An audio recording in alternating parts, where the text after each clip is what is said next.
Wow! What an energetic performance. Please give them a huge round of applause.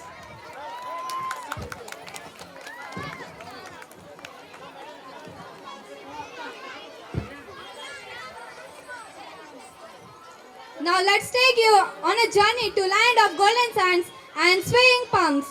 But wait, there's a twist. We aren't just going to Arabia. We are bringing a dash of South Indian Kudu style with us.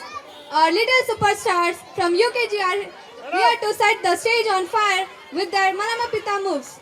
So put your hands together for the